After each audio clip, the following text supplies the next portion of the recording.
My own son threw my suitcase into the rain and shouted that I was nothing but a burden. At 72, I found myself shivering under a bridge, my dignity washed away with the storm. I felt abandoned, like all the years I gave to raise him had been erased in a single night. But fate had other plans, and when my sister discovered me there, everything changed. They thought I would remain silent, broken. Instead, a storm of truth was waiting, and it would destroy their lies forever. My suitcase hit the pavement with a wet, heavy thud. The rain didn't stop. It kept coming down like the sky was angry for me. My son stood in the doorway, arms crossed, his face tight with disgust. He didn't shout this time. He didn't need to. The silence between us said it all. He'd made up his mind. I had no place in his house anymore, or in his life. I didn't beg. I picked up my suitcase, soaked through by the time I reached the sidewalk. My slippers squished with every step as I walked out into the storm. No umbrella, no coat, just a sweater that was warm 2 hours ago. Behind me, the door slammed shut. That sound stayed with me longer than I'd like to admit. I didn't cry that night. Instead, I walked until my legs gave out. I found a low concrete wall under the overpass, just off the main road. It wasn't safe. It wasn't dry, but it was hidden. I pulled my soaked suitcase under me, leaned against the wall, and listened to the sound of tires splashing through puddles. My body hurt, but not as much as my chest. My bones felt like paper, and my heart felt like ash. A few people passed. No one looked twice. To them, I was just another homeless woman in a city full of them.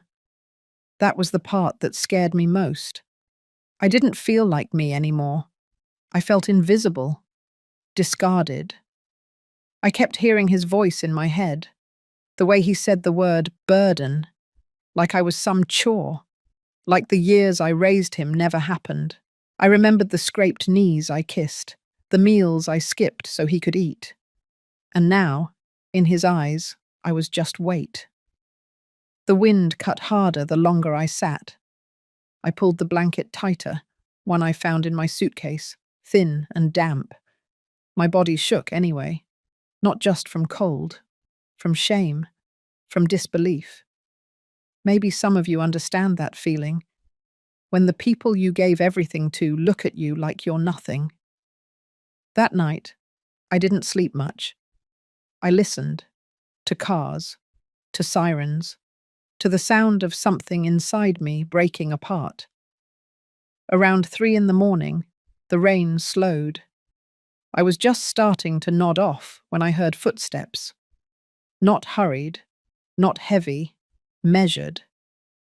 I looked up, and for a second, I thought I was dreaming. Vivian, my little sister. Her hair was soaked, makeup gone, but she looked at me like she hadn't seen me in 20 years. And maybe, in a way, she hadn't. We hadn't spoken much after she moved to Florida. Life got in the way. Family things. Complicated things. But there she was, standing in front of me like a miracle wrapped in trench coat fabric and fury. She didn't say anything at first. She just knelt down beside me, brushed the wet hair from my face, and put her hand on mine. And that was it. That was the first real human touch I'd felt in weeks, maybe months. She helped me to my feet without a word, picked up my suitcase, and led me to her rental car, like it was the most natural thing in the world. No questions, no judgment. I sat in her car, heat on full blast, blanket around my shoulders, trying not to fall apart. She handed me a thermos of tea, still warm, smelled like honey and mint. I took a sip and felt the first flicker of safety since I left that house. We didn't speak until we hit the highway. "You're coming with me," she said. I nodded. Not because I agreed, but because I couldn't imagine going anywhere else. She didn't ask what happened. She didn't have to. I think she saw it in my face, in the way I held the tea with both hands, like it was all I had left in the world. The road stretched long and silent. Every few miles, I glanced at her. Same determined eyes, same straight back. Vivian had always been fire where I was water. She burned when people hurt her. I endured. I survived. But that night, I started to wonder if surviving was enough. When we reached the motel outside Tallahassee, she handed me a room key and a bag of clean clothes. I took a hot shower, the first in days, scrubbed off the rain, the dirt, the humiliation, stared at myself in the mirror until the steam blurred my face. Then I slept. Not deeply, not peacefully, but I slept in a bed.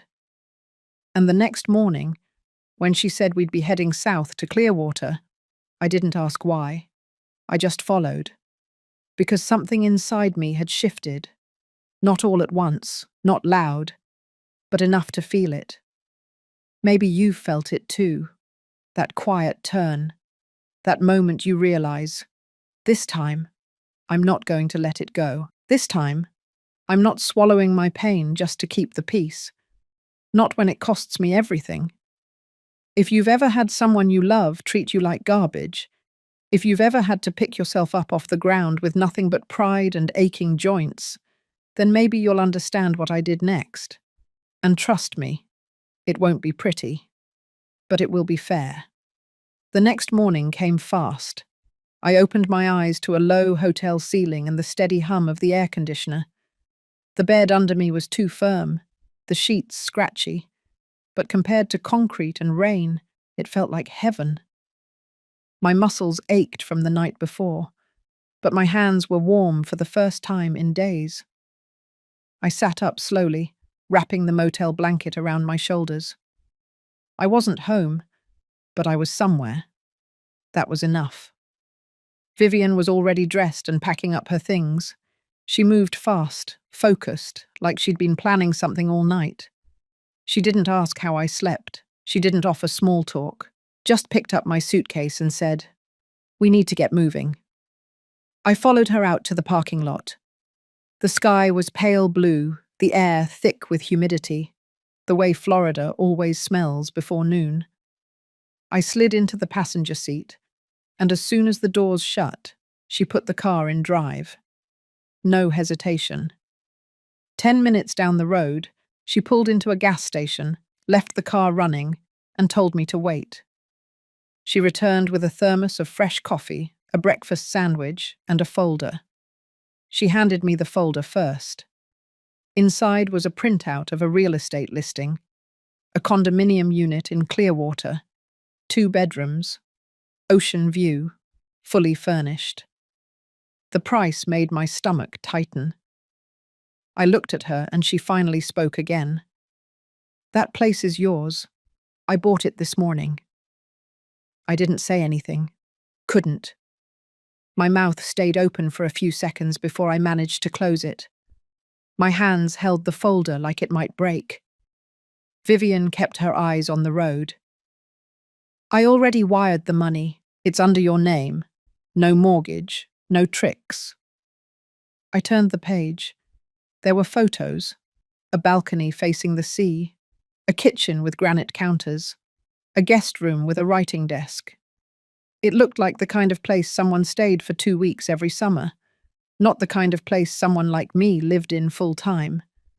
But I kept turning. On the last page was a bank receipt, a deposit into a new savings account. $5 million. I looked up. Vivian didn't flinch. "Your savings, yours alone. I've had it set aside for years. You didn't know because I didn't tell you. Now you do." I sat back, folder in my lap, coffee forgotten. My ears rang like someone had set off fireworks in my chest. I couldn't form a full thought. Not one. The numbers sat on the page, too real to ignore, too surreal to believe. She pulled the car back onto the highway. Neither of us said anything for a while. I watched the landscape pass by. Strip malls, palm trees, cheap diners. Things looked normal, but nothing felt normal. Something had shifted inside me, and I couldn't tell yet if it was gratitude or shame. She turned off onto a quieter road, palm-lined and narrow. After a few blocks, we passed a gated entrance. She typed in a code, and the iron gate slid open slowly. A security guard waved at us, and Vivian nodded back. I kept staring straight ahead. The building was low-rise, cream-coloured, with balconies trimmed in white. Blue-tiled roofing. It looked like a postcard. Vivian parked in a reserved space near the entrance. She grabbed my suitcase from the trunk and carried it inside without waiting. The lobby smelled like lemon and new carpet. A woman at the front desk smiled and handed Vivian a welcome packet. Vivian pointed at me without speaking.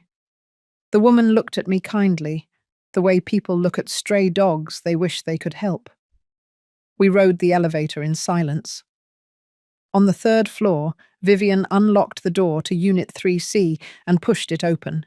It was brighter than I expected.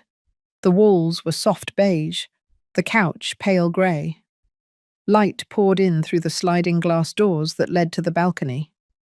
I walked to the railing and looked out. The ocean stretched to the edge of the sky. I could hear it. Steady, heavy, alive. Behind me, Vivian placed the suitcase down, wiped her hands and said, "This is where you live now, and I'm staying in the unit across the hall for a while, so don't get any ideas about disappearing." I turned, hands still on the railing. I wanted to say thank you, but the words didn't feel like enough. Instead, I nodded. Once. Slow. Vivian came closer. "I know what he did. I know what they've done. You don't have to talk about it if you don't want to, but you will not let them take anything else from you. Not ever again." She looked me in the eye. Her tone was sharp, not sentimental. "This place is yours. The money is yours. And I already contacted Grace." That got my attention. Grace Hollander, her lawyer friend from college. Smart, ruthless, careful. I hadn't seen her in years. "Grace is drafting the documents now. Financial locks, legal shields. Whatever you don't want exposed will stay sealed. And whatever they try to take will be 2 steps ahead." I let out a slow breath. My fingers tightened around the balcony edge. Vivian's voice softened. "You're not a guest here. You're not dependent. You're the owner, and I need you to start acting like one." I stood there a long time after she left. The ocean didn't stop moving, neither did the thoughts in my head. Paul thought he had buried me, that I would rot quietly in a corner of some shelter. He thought shame would keep me silent. He had no idea I was about to bury him with the very things he tried to steal. 3 days after I moved in, Vivian hosted a small welcome gathering at the clubhouse on the ground floor. She didn't ask if I wanted one. She just sent me a text with the time and told me to wear something blue. She had already bought me 2 new outfits and hung them in the closet. I chose the one with long sleeves, a light fabric that didn't draw attention, but made me look like myself again. I arrived a few minutes before 6. The room was softly lit, with finger foods arranged on white platters and a view of the ocean behind a row of glass windows. About a dozen people were there, mostly other residents of the building, retired couples, a few widows, one older man who reminded me of my late husband, though thinner and with a sharper chin.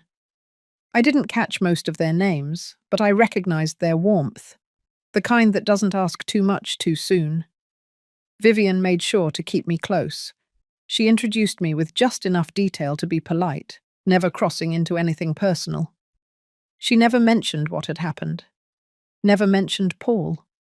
Just told people I'd come to Clearwater for a fresh start, and was now officially part of the community. Her voice had that steady tone she used when setting boundaries. While she mingled, I found myself at the far end of the room near the window, watching the light fade over the water. I was fine not speaking. I didn't want to explain myself to strangers. It was enough to be somewhere safe, surrounded by people who didn't know what I had been through. That changed when one of the building security guards came in through the side door, not for the party, just on patrol. He looked to be in his late 60s, broad shoulders, close-cut grey hair, badge clipped to his polo shirt. He made a slow loop through the lobby, then paused when he saw me standing near the punch bowl. I nodded politely. He walked over. He pointed to the unit number on my name tag. 3C. That's across from Ms. Vivian's, right? I said it was. He smiled. She's sharp. Doesn't miss a detail. You got a good one looking out for you. I agreed. He glanced toward the elevator, then lowered his voice a notch. You might want to keep an eye on the hallway traffic. We had a report of someone hanging around the mailboxes late last night. Didn't match any resident profiles. Just a heads up. That tightened something in my chest. I thanked him and made a note to tell Vivian. She probably already knew. Nothing got past her. A few minutes later, Vivian raised her glass and tapped a spoon against it. The room quieted. She made a short toast. Simple. Just said she was glad I was here and that second chances were worth celebrating. People clapped, someone whistled, and then it went back to normal. But I noticed the moment she ended her speech, her eyes flicked to the door. She had seen it open. I turned and saw them too, Paul and Marissa. He wore a dress shirt he rarely ironed, but this time it was pressed flat. Marissa was in beige and gold, hair curled, heels clicking softly as she stepped into the room. They smiled as if they belonged. My stomach clenched. Vivian walked straight toward them. I didn't hear what she said, but her face made it clear they were not invited. She didn't raise her voice. She didn't cause a scene. But she blocked their path like a wall of glass. Paul looked over her shoulder at me, smiled like none of it had happened, as if the last time he saw me hadn't been in the rain, shouting while I held on to my dignity like a dying flame. I said nothing. My hand gripped the edge of the refreshment table. Vivian motioned to someone and a staff member stepped in. The conversation was short. Paul and Marissa stood their ground for a few seconds longer, then turned and walked out. Marissa didn't even glance back. The room slowly returned to its rhythm. People noticed the interruption, but no one asked questions. I was grateful for that. Vivian came back to my side, picked up a piece of fruit from the tray, and said, "Told you they'd come." I nodded. She'd warned me earlier that morning. She had seen a comment from one of Marissa's friends online. Something too specific to be accidental. Vivian was already 3 moves ahead. After the gathering ended, she walked me back upstairs. We said goodnight in the hallway, and I slipped into my apartment. Inside, I sat on the edge of the couch and waited. Not for anything specific, just waited. They had come. Not to apologize, not to explain. They came to see what they could still get. But now they knew. I was not where they left me. I was not the woman who had walked out into the storm with her suitcase. I was standing, inside, protected, and no longer alone. Still, I didn't feel safe enough to rest. So I did something I hadn't done in years. I opened the side drawer of the hallway cabinet and pulled out a new notebook Vivian had given me. I clicked a pen and wrote one sentence across the top of the page. What they took from me, they will return. Then I drew a line underneath it and wrote 3 words. House. Name. Power. The party had ended, the curtain was up, and they had stepped onto the stage thinking they still controlled the story. But I had the pen now, and I was going to write the rest. Vivian didn't waste time. 2 days after the party, she knocked on my door at 10 sharp with a stack of envelopes in one hand and her tablet in the other. Her hair was pinned up tight, and her expression told me we were past the stage of gentle warnings. She placed everything on the kitchen counter and opened the top folder. "They're going to try again," she said. "But this time, it's not going to be through charm. It'll be legal." I watched her lay out the pages, one by one. Letters, emails, screenshots, digital dust left behind by Paul and Marissa's recent activity. Vivian had quietly paid a private investigator to monitor any financial or legal movement involving my name. What she found was subtle, but unmistakable. Paul had reached out to a small law office out of state, asking about power of attorney transfers and elder care authorizations. Marissa had been messaging someone on Facebook Marketplace about hiring a notary for in-home documentation. Vivian tapped one of the papers. "They're going to make it look official, hand-delivered, personal. They think you're soft enough to sign something if they come in crying." She looked at me, eyes steady. "I need you to do exactly what I say." I didn't argue, not because I was scared, but because I understood something now I hadn't fully accepted before. This wasn't about misunderstanding or distance. This was about control. Paul and Marissa didn't want to help me. They wanted what they thought I no longer deserved to manage. So I told Vivian yes, I would follow her lead. That afternoon, we invited a few neighbours over for coffee. Nothing formal, just a casual afternoon with fruit trays and pastries. Enough people to create a social setting without raising suspicion. Vivian told the concierge to let Paul and Marissa up if they showed. She didn't invite them, but she made sure someone would buzz them in.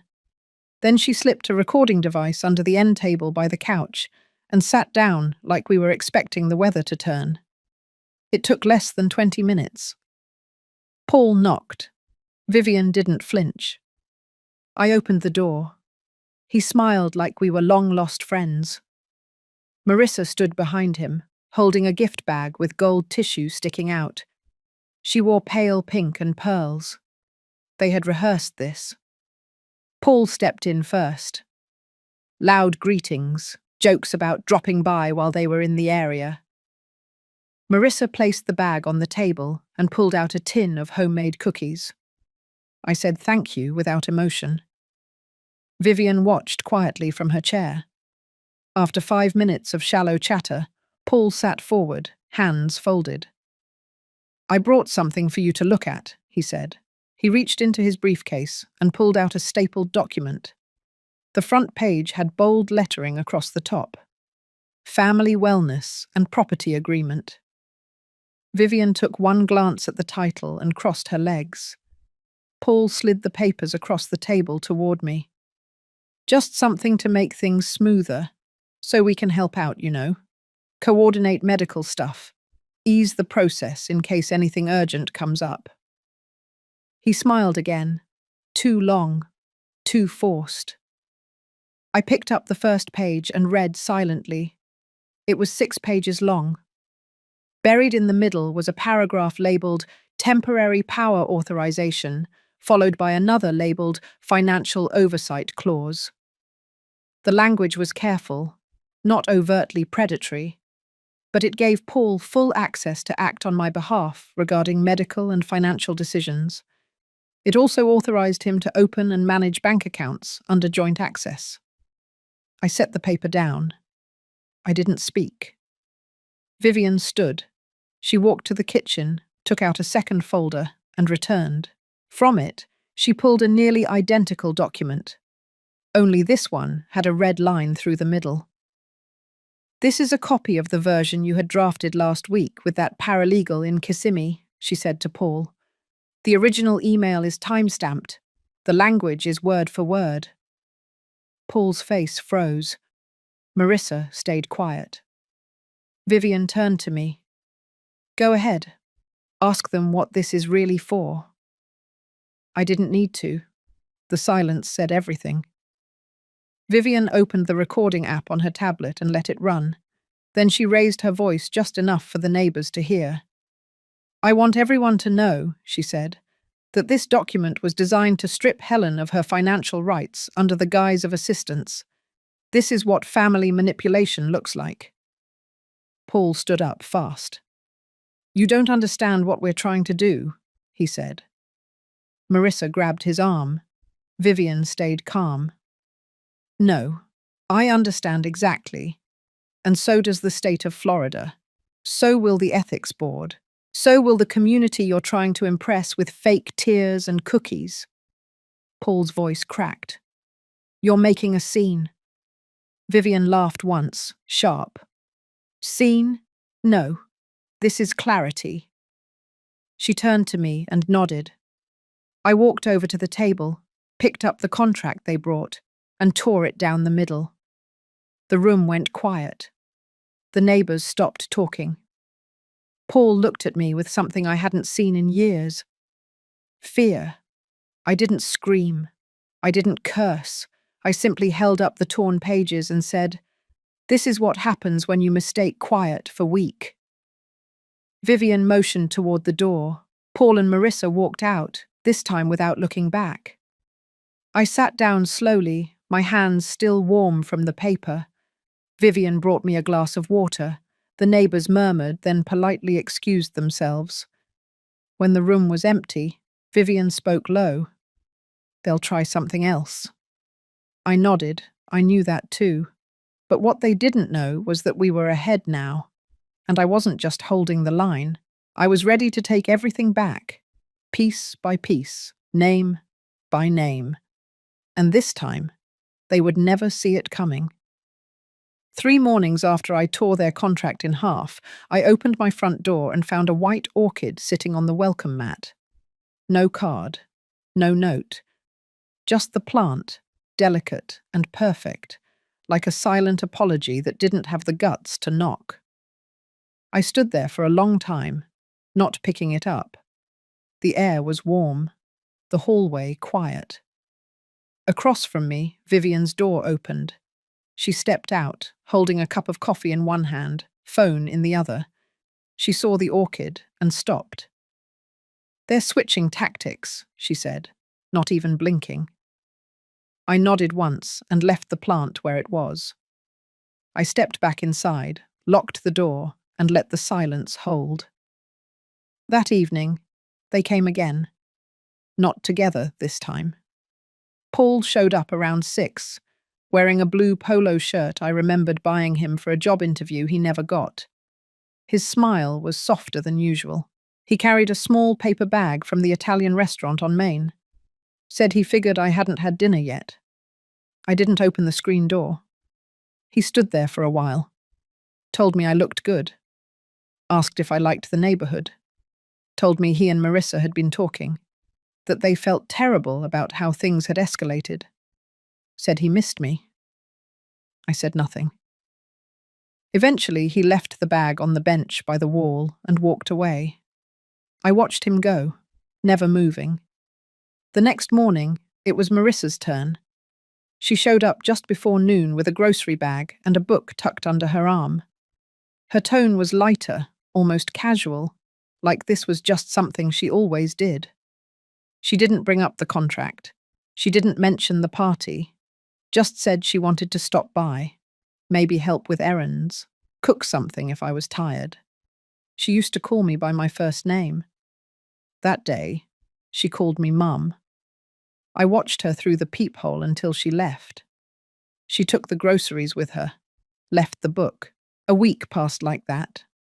One would come, then the other, sometimes with food, sometimes flowers.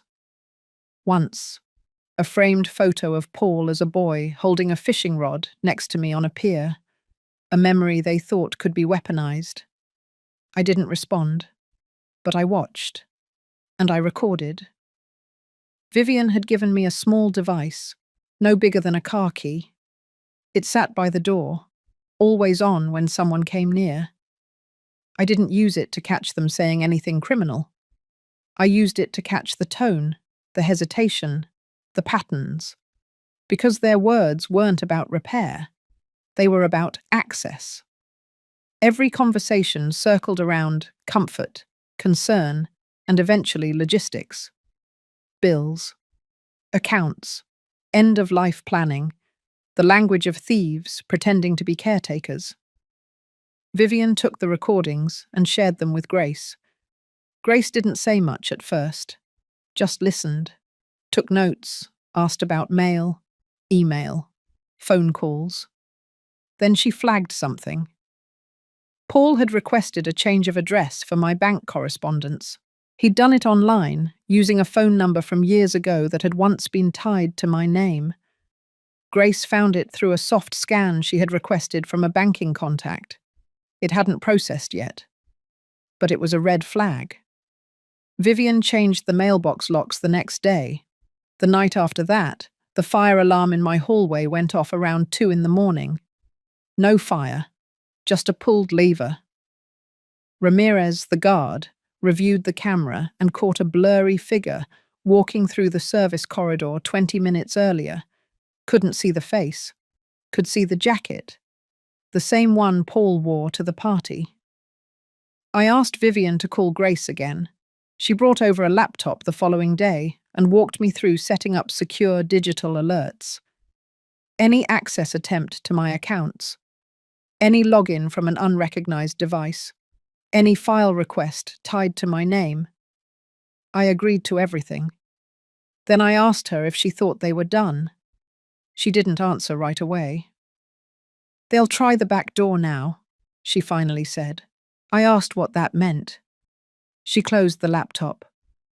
"They'll go legal again, but not directly. They'll find someone to do it for them. A notary, a mobile witness, a financial advisor who doesn't know the full story." 2 days later, a man in khakis and a collared shirt knocked on my door, said he was from an elder planning group, said my family had requested a quick review of my estate plan just to make sure everything was in order. He smiled like it was normal, like women in their 70s regularly got surprise visits from polite strangers holding clipboards and government-style folders. I told him I already had a team and closed the door. He left fast. Grace filed a formal complaint the next morning with the Florida State Office for Professional Guardianship. Nothing dramatic, just enough to create a record. A trail. I knew what was happening. They were trying to make me look unstable, disorganized, vulnerable, because if they couldn't make me sign, they'd try to prove I couldn't manage. I didn't speak of it to anyone, not even Vivian. But that night, I sat at my kitchen table and reread the title deed. I ran my fingers over the raised stamp. I whispered my name out loud, not for drama, but for clarity. Then I placed the paper back in its folder, shut the drawer, and locked it. The doorbell rang once more that week. This time, Paul brought wine. Marissa waited by the elevator. He didn't ask to come in. He asked to talk, said things were hard, said families should stick together, said maybe we could talk about some practical things. I didn't open the door. I just spoke through the crack. "Don't come back." His voice cracked, not with sadness, with rage masked as confusion. I didn't respond. I waited. He left. I went back to the kitchen, sat down, and made a list.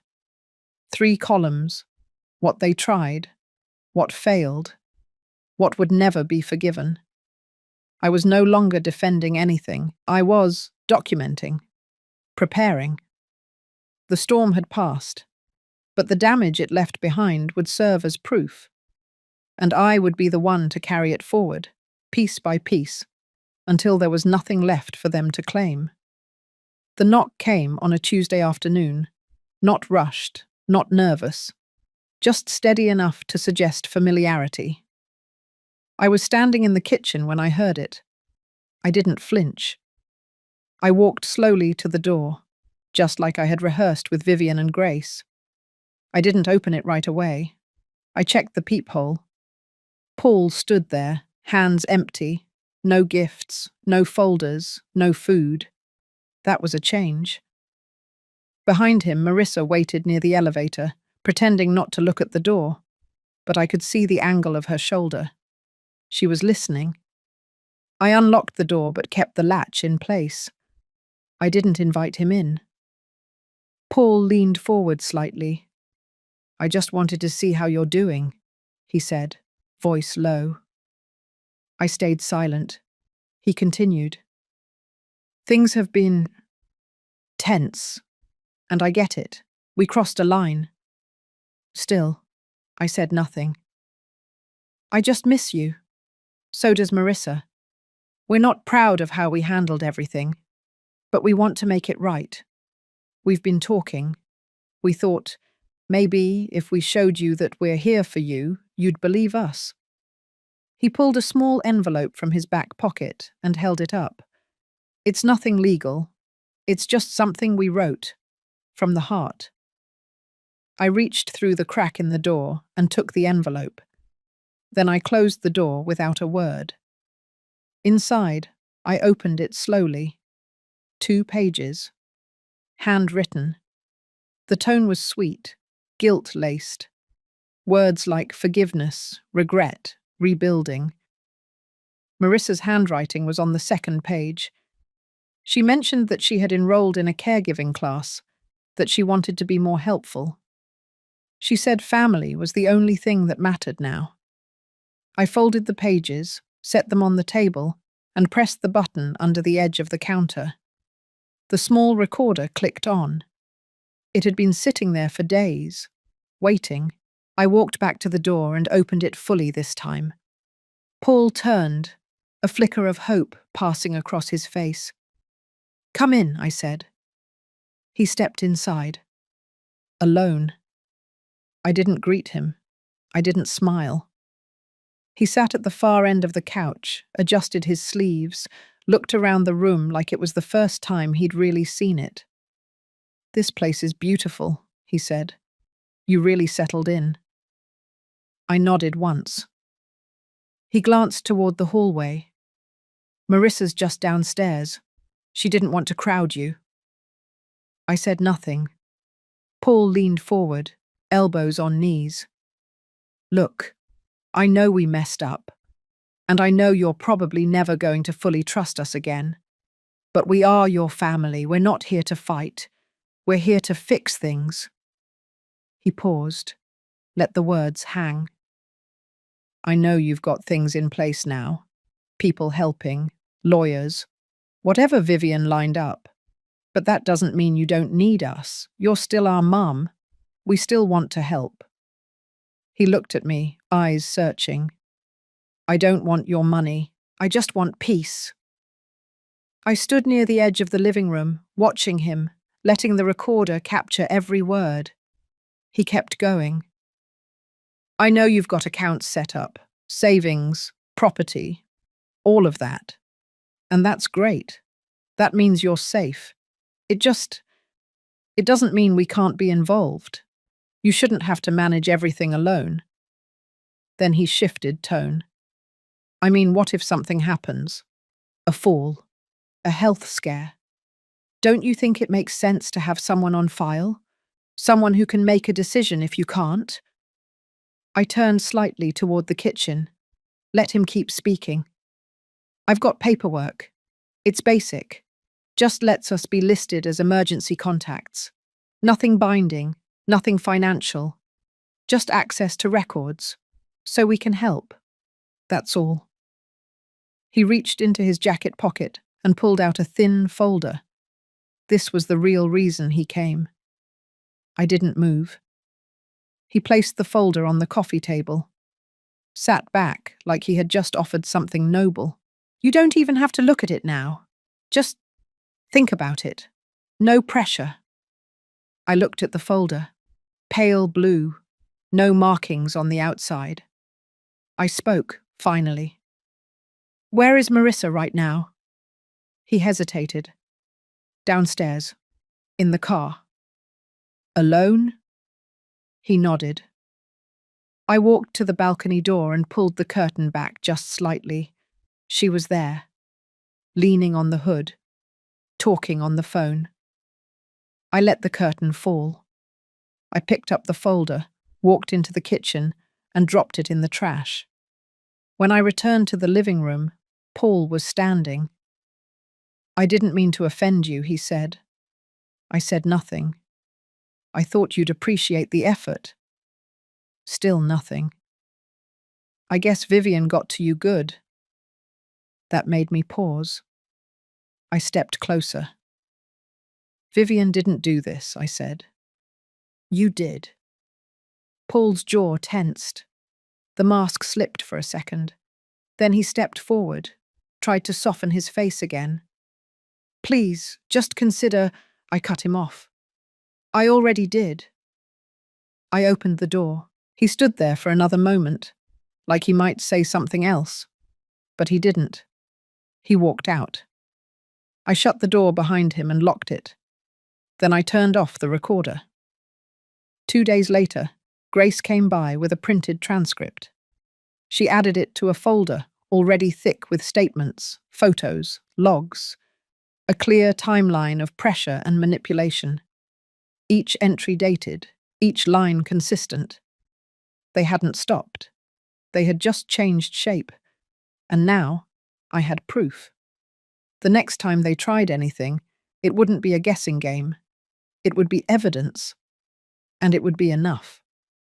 When the envelope arrived, it came in a plain white package. No return address. No stamp. Just slipped under my door like a quiet threat.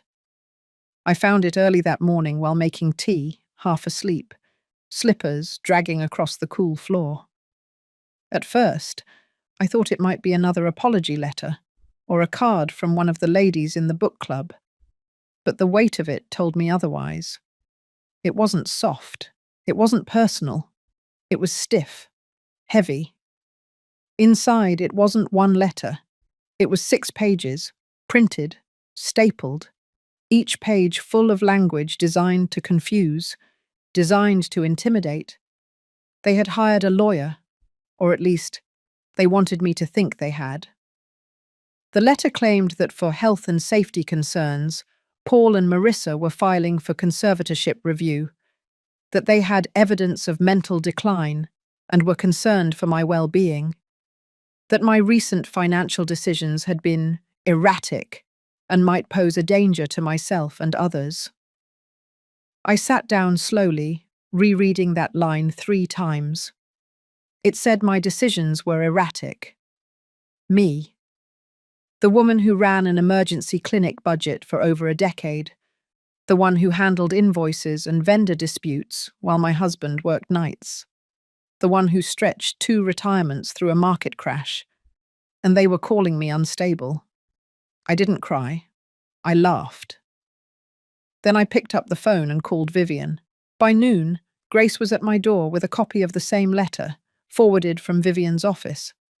They had tried sending it there too, likely assuming she would panic or push me to fold. They didn't understand who Vivian was. Grace placed her laptop on the counter and opened a document titled Protective Response Package. It had already been in motion. Grace was just plugging in the final pieces. Transcripts, photos, the audio recording from Paul's visit, copies of the checks they had sent me weeks ago with little notes in the memo lines that said things like, "Just in case you need help deciding." Grace read through the letter with a practiced calm, pointing out phrases clearly lifted from online legal templates. A few of the claims didn't even align with real California law. There were missing details, misused terminology. "They want to scare you," Grace said. "This isn't about your health. It's about control." I nodded.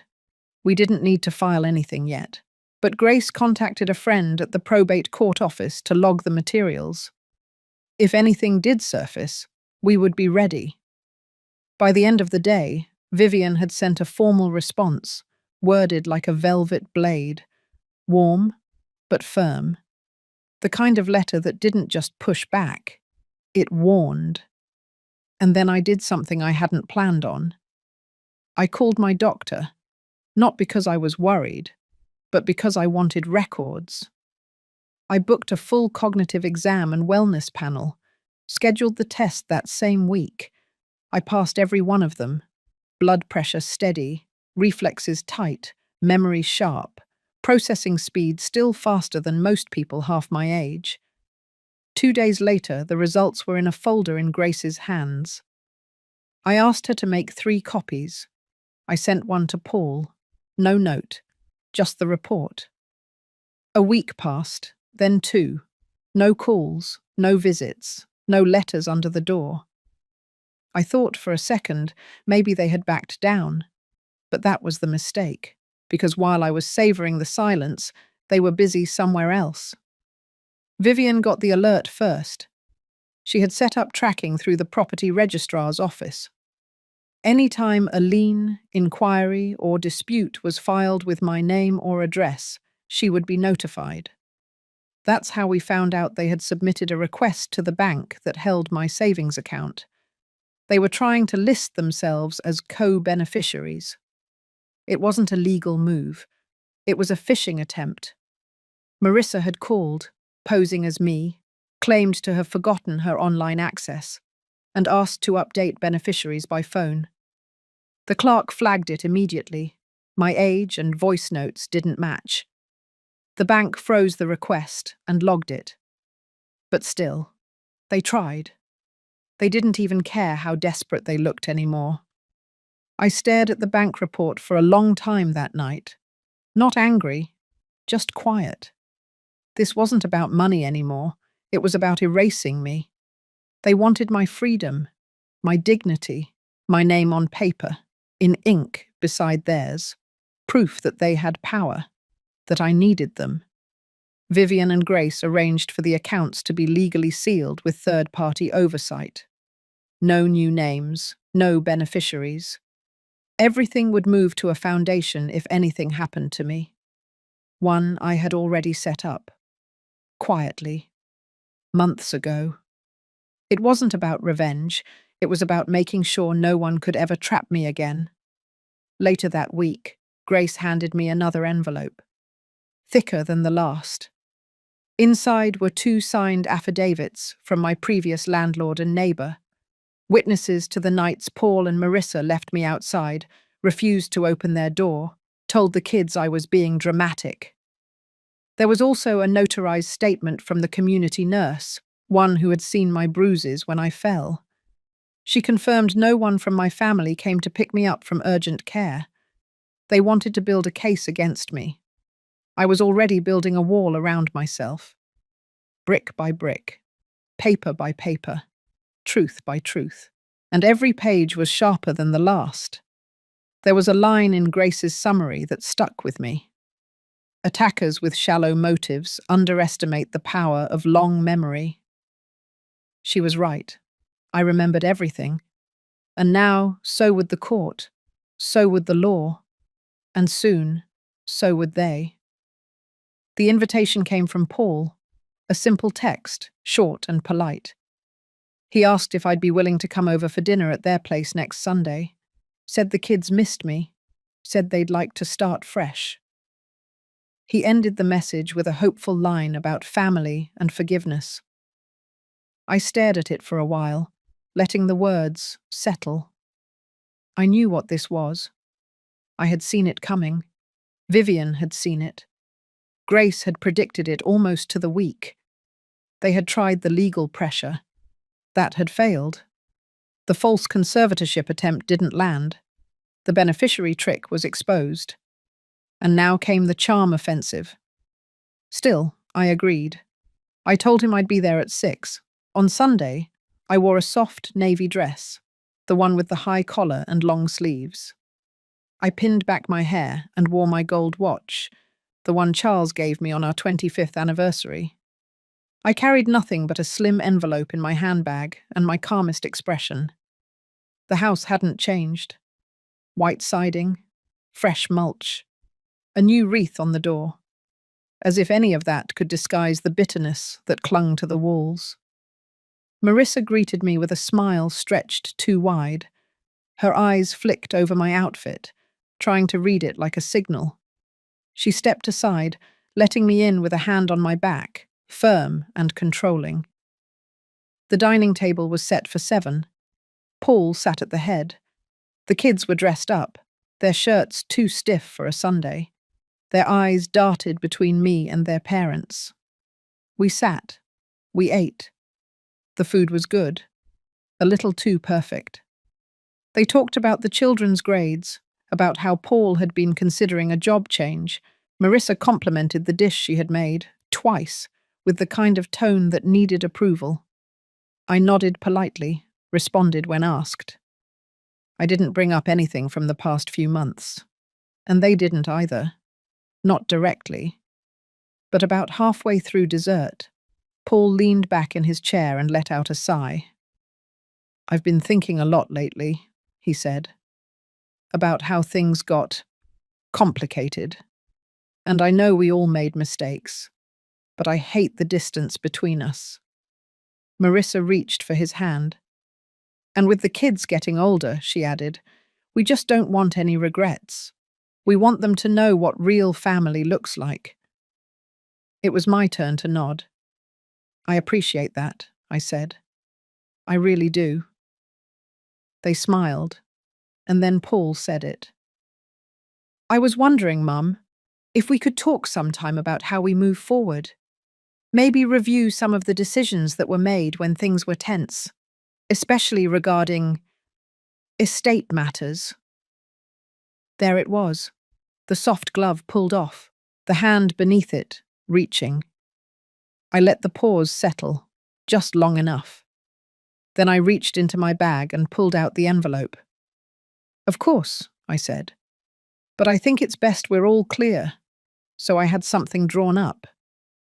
I slid the envelope across the table. Marissa's fingers twitched before she caught herself. Paul picked it up and opened it. Inside was a notarized addendum. It outlined the permanent establishment of the Ruth Ellery Foundation, the non-profit I had formed. It confirmed that the house I now lived in, the bank accounts, the trust fund, everything, was legally and irrevocably tied to the foundation. It listed the beneficiaries, a scholarship program for single mothers over 60, a care fund for elderly abuse victims, and a community medical outreach named after Charles. Paul's face stiffened. Marissa's smile cracked at the edges. You see, I said gently, I've thought about this too. A lot, and I realized I don't want to spend the rest of my life worried about who deserves what, or who thinks they earned a slice of something they never built. Paul swallowed hard. I could see the heat behind his eyes. He was holding it back, trying to stay in control. I'm not cutting you off, I added, but I am choosing peace and clarity and protection. No one said anything. The kids were frozen, confused, too young to understand the undercurrent, but old enough to feel the tension settle thick in the air. I stood up slowly. Dinner was lovely. Thank you. Marissa started to speak, but the words stumbled. She tried to smile again, but gave up halfway. At the door, Paul followed me. Is this it? He said, voice low. I didn't stop walking. Mum, he said again, a little louder, a little sharper. We were trying to make things right. I turned back, finally. No, I said. You were trying to regain access. He flinched. But what you lost was trust, and I don't hand that out like pie at Thanksgiving. I left. Back in my car, I exhaled. It was done. No screaming, no courtroom, just the truth, documented, signed, sealed, and delivered. They had underestimated me, not just as a mother or a widow or an old woman. They had underestimated my memory, my resolve, my ability to plan.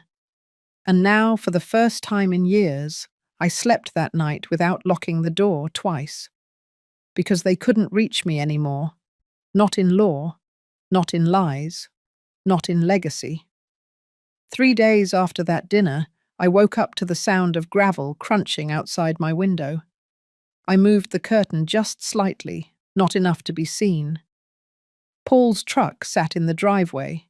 He stayed in the cab for a moment, then got out, pacing a bit like he hadn't decided what he came here to do. It was still early, not even 8. The beach fog hadn't lifted yet. The dew sat on the window like a veil between me and whatever this was. I didn't open the door. He knocked once, then twice more, softer. Then he left. 10 minutes later, a call came in. Unknown number. I let it go to voicemail. The message was short. His voice, calm but strained. He said he respected my choice, that they would give me space, that they understood now where I stood. It almost felt civil. Almost. But by afternoon, I knew something had shifted. Vivian called me, voice tight. She had just gotten off a call from someone she knew at the clerk's office. Apparently, a new motion had been filed. Paul and Marissa were attempting to contest my mental fitness again, this time under a different clause. They were trying to use my foundation as proof that I was being manipulated, financially exploited, that I couldn't possibly be acting with full mental clarity. I didn't flinch. Vivian asked if I wanted her to respond. I told her no, not yet. Because sometimes you wait. You let people bury themselves deeper. You let the rope stretch long enough to make the fall final. The next morning, I drove into town. Not to see a lawyer, not to respond legally. I went to the bakery. Inside, the owner, Jackie, gave me a long look and then smiled. She was older than me by 5 years, walked with a cane, ran the place with her granddaughter. We had talked a few times before about the community grant I had set up. I sat down with her, told her I had a proposition. That afternoon, we printed flyers. By the next day, posters were hanging in libraries, clinics, shelters. Ruth Ellery Foundation, launching community days. Free workshops, meals, consultations for older women looking to re-enter the workforce, escape isolation, protect their estates. The event was held at the town hall, just 2 blocks from Paul's insurance office. 200 people showed up. By the end of the week, the foundation was in the local paper, then in a regional one, then in a national blog for elder rights. I stayed quiet through it all. I didn't need to speak. Visibility was its own defense. On Friday, Grace dropped by. She had heard that Paul and Marissa were meeting with a second attorney, someone aggressive, someone loud. She warned me they weren't backing down. I smiled. I thanked her. And then I handed her a set of documents. They weren't for me. They were for the board of the foundation. People we had carefully chosen, none of them family, all of them strong. I had signed over the house, the remaining accounts, and even my name rights to the foundation's protection clause, meaning no matter what accusation came my way, nothing could be liquidated or touched without full board approval. Grace's eyes widened as she read it. "You're sealing every door." I nodded. "Let them try," I said. "They're only proving my point." On Sunday, my doorbell rang again. This time it was Olivia. She was holding flowers, cheap ones, the kind you buy at a gas station in a hurry. Her eyes were soft, apologetic, but I'd learned to see through softness. It could be a weapon, just like rage. She stepped into the living room when I didn't stop her. "I didn't know they were filing again," she said. "I swear." I waited. "I just want us to go back," she added, "before everything got complicated." She sat, looked around the room like she was trying to memorize it. Then came the next line.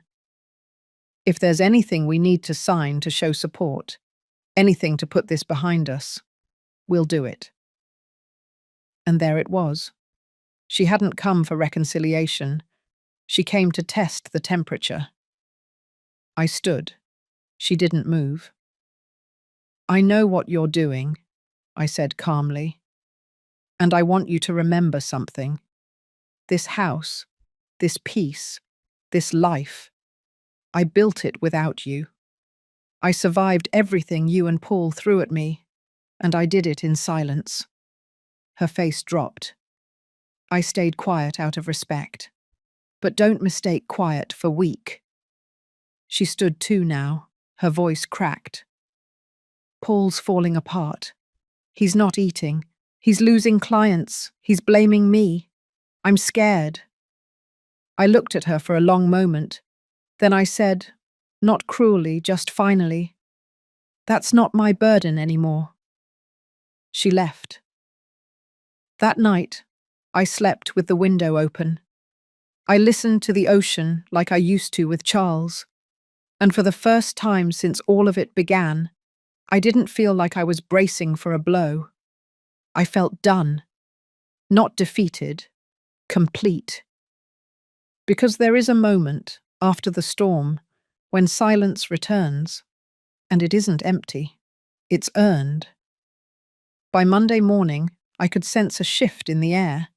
It was subtle at first, just the way the neighborhood seemed quieter, as if holding its breath. Something was coming, and I knew it wouldn't be gentle. Vivian called just past noon. Her voice was calm but direct. The court date's been set, she said. They pushed it fast. They're confident. But they made a mistake, Ruth. A big one. I didn't respond right away. I knew Vivian well enough to wait. They submitted evidence, she continued. Financial records, letters, emails, statements. She paused again, letting the silence underline what came next. They forged your signature. I sat very still. She explained. The documents Paul and Marissa had filed claimed I had granted them power of attorney for the foundation, that I had transferred the right to amend its charter. It was bold, reckless. They had faked an entire meeting, a board vote, even notarized it. Vivian had already sent the file to the forensic examiner. But she didn't stop there.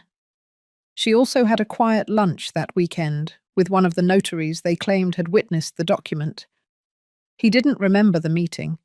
He didn't remember me, because it never happened. That was the crack. And through that crack, everything unraveled. By Wednesday, the examiner's report was ready. Not only were the signatures inconsistent, but the timestamp metadata on the PDF files revealed they had been backdated. Sloppily. One document was supposedly signed at a cafe in San Luis Obispo, a place that had been permanently closed for renovations at the time. Another referenced a foundation member who had stepped down 3 months earlier. They hadn't just lied. They had been lazy.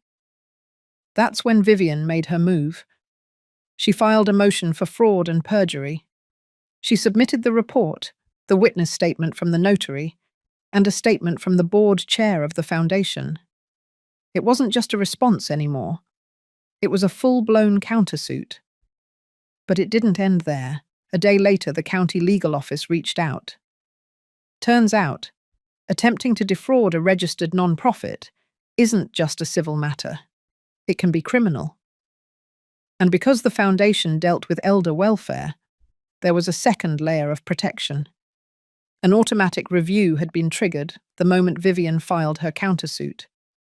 The district attorney's office wanted to talk. Meanwhile, I stayed quiet. I watered my plants. I baked cornbread. I walked the beach every morning before the sun was up. But inside, I felt a shift. Not anger anymore. Not even justice. Just clarity. They had drawn the line, crossed it, painted it red. And now the town would see. The hearing was scheduled for Thursday morning. I arrived early, sat in the second row with Vivian beside me. The courtroom was modest, nothing like on TV, just cold air and wooden benches and the low murmur of anticipation. Paul sat 3 rows ahead with Marissa. Neither looked back. The judge was swift. He reviewed the evidence, allowed brief statements. Vivian, ever composed, laid everything out, clean, factual, undeniable. She didn't even need to raise her voice. The forensics, the witness, the timelines, all of it. When it was Paul's turn, his lawyer fumbled, tried to claim I had authorized it verbally, that I had memory issues, that I had misunderstood. Vivian simply raised the clinic reports, showing I had passed a full cognitive evaluation just a month earlier. The same report they themselves had submitted in a previous filing to argue I had capacity to make decisions they disagreed with. They had contradicted themselves. In writing. Twice. The judge called for a recess. Outside, I stood by the courthouse steps while Vivian spoke with the DA's representative. The sun was harsh, but I welcomed it. Let it warm the top of my head. Let it fill the silence. Then I heard it. "Mum." I turned. Paul was walking toward me alone. His face was drawn, paler than I remembered. His voice softer. "You're really doing this," he said. I looked at him. "No," I said. "You did this." His shoulders slumped. Like for the first time, he realized he couldn't shift it back onto me. "I didn't think it would go this far," he muttered. I nodded. That's the thing with lines. Once you cross them, you don't get to decide where they end. He looked like he wanted to say more, but his mouth closed instead. Vivian stepped up beside me. "We should head back in." We did. When the judge returned, he didn't delay. Motion granted. The forged documents were dismissed as invalid. The foundation charter was protected. A referral had been made to the district attorney's office for further investigation. And with that, it was over. At least in the eyes of the court. But for me, it was something deeper. I had stood in front of the system that once ignored women like me, brushed off our voices, assumed we were too frail or confused or overly emotional, and I had been heard. I didn't win because I yelled louder. I won because I refused to look away. I won because I kept my records, told the truth, and trusted the silence to do its work. That night, I sat on the porch with Vivian and Grace. We shared peach pie and let the breeze roll in. None of us said much. We didn't need to. The truth had spoken for us, and for once, it had been enough. 2 days after the verdict, I walked through my garden with scissors in hand. The air was crisp with the first bite of fall, and the sun sat lower, casting everything in amber. The lavender bushes had grown wild again. I clipped them gently, bundle by bundle, letting the scent fill the quiet space around me. That's how I've always come back to myself, through something ordinary. Vivian had called earlier that morning. Her tone was different now, lighter, even warm. "County prosecutor's office is moving forward," she said. "Formal charges, fraud, forgery, attempted misappropriation of non-profit assets, 3 counts. I thanked her. But inside there was no burst of joy, no triumphant fist in the air, only the calm weight of inevitability. This was never about revenge. It was about the truth, being seen, being heard, and standing my ground when every part of me had been dismissed. Paul hadn't called since the hearing. Not a message, not a letter, not a single sign of regret. I imagined him sitting in his house, blinds drawn, phone in hand, trying to craft a sentence that wouldn't make him look small. But there were none. The silence said enough. Marissa had been spotted leaving town. Grace saw her packing up boxes from the back of her Range Rover behind the old bakery. No goodbye. No public apology, just a quiet retreat. That was how it always was with people like her. They vanished when the mirrors turned toward them. Later that afternoon, Grace dropped by. She brought over a box of old photos she had rescued from the storage unit I had once shared with Paul. I hadn't asked her to. She just did it. We sat at the kitchen table, sifting through memories. My wedding day, Paul as a toddler, clinging to my leg with that stubborn pout. Christmas in Colorado when the power went out and we lit the whole cabin with candles. I looked at those images, not with bitterness, but with distance, like artifacts of someone else's life, a version of me that had believed love, effort, and loyalty could bend anyone into goodness. Grace found a photo I hadn't seen in years. It was from my 50th birthday, taken on the deck of our old lake house. My husband stood beside me, his arm around my shoulder. Paul stood behind him, beaming. We had just finished a round of grilled salmon. I remembered thinking, in that exact moment, how lucky I was.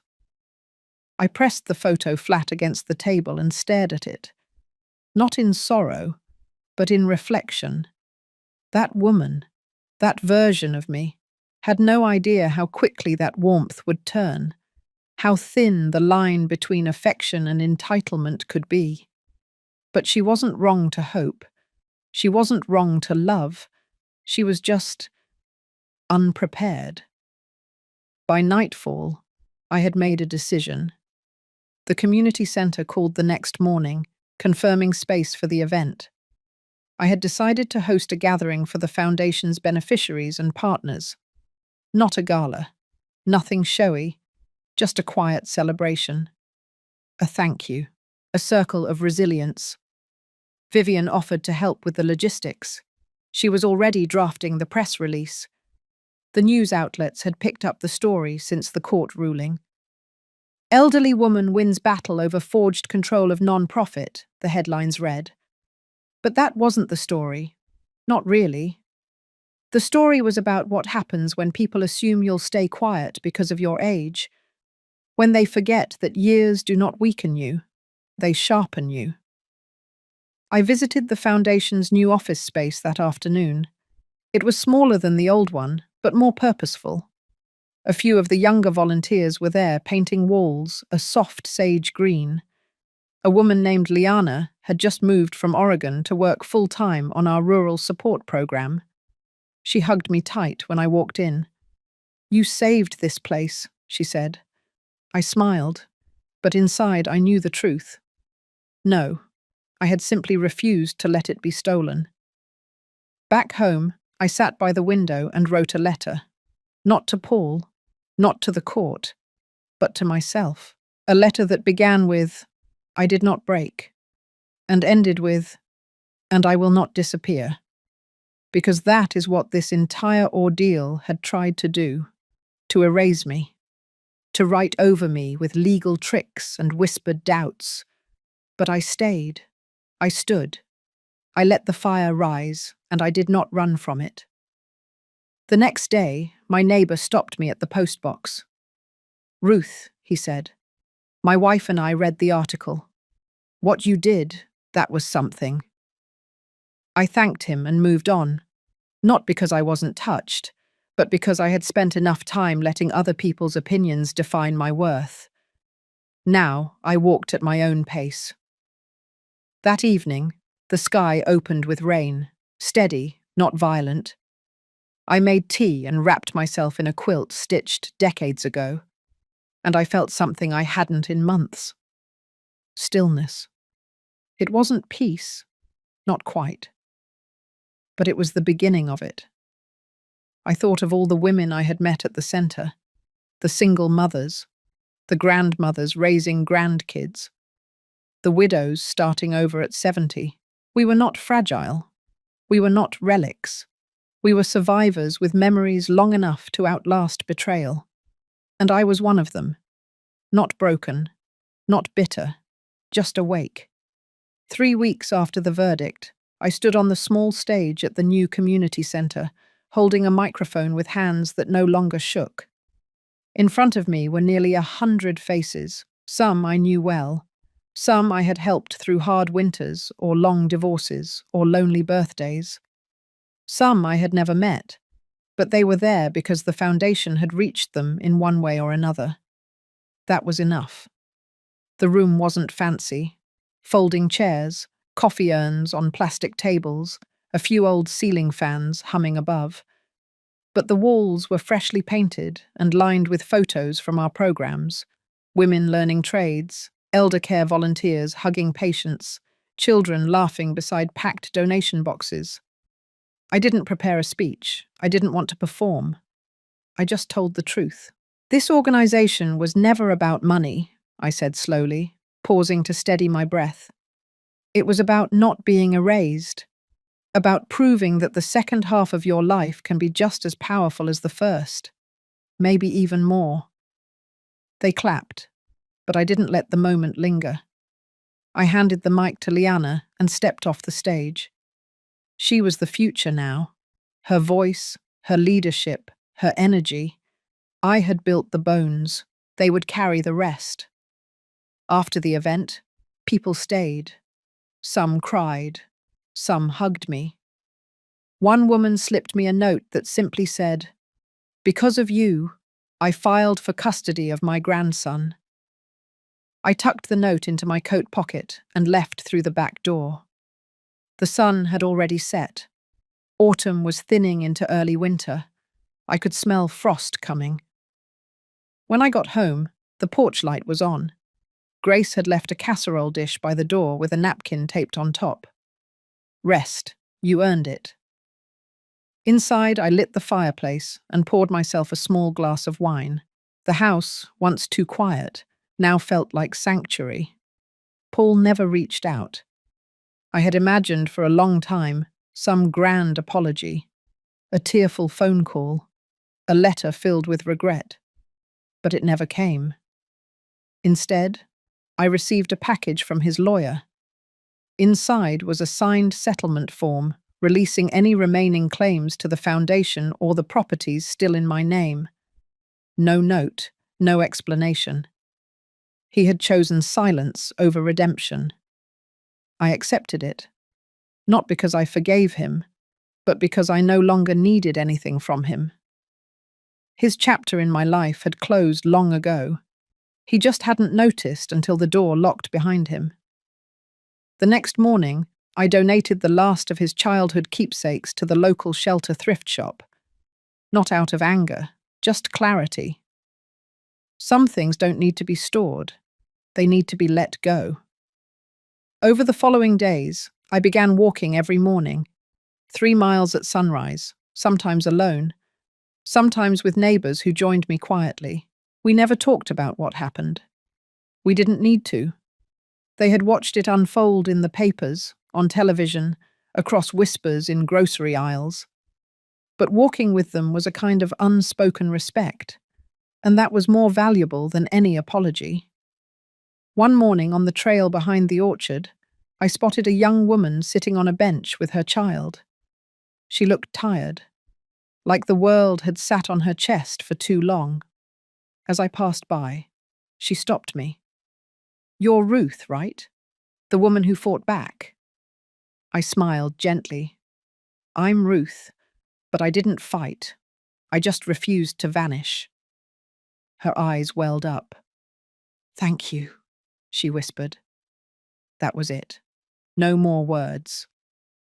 That afternoon, I planted 3 new apple trees at the edge of my yard. I don't know if I'll live to see them bear fruit. But planting something you may never harvest is an act of belief, not in yourself, but in the world after you.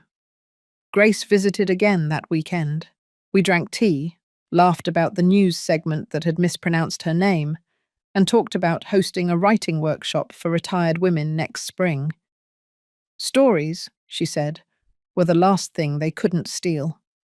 When she left, I stood at the window and watched the wind move through the trees, the kind of wind that doesn't knock things down, but reminds you they can stand. I did not vanish. I rebuilt. I redefined, and I stayed whole. If you've ever felt dismissed, erased, or underestimated just because of your age, your silence, or your kindness, know this. You still have the power to draw the line, to reclaim your space, to plant something new. If my story spoke to a part of your heart today, share this with someone who needs to hear it too. Or just take a breath and remind yourself, you are not done. You are not invisible. You are still writing your story. And maybe it's just getting good.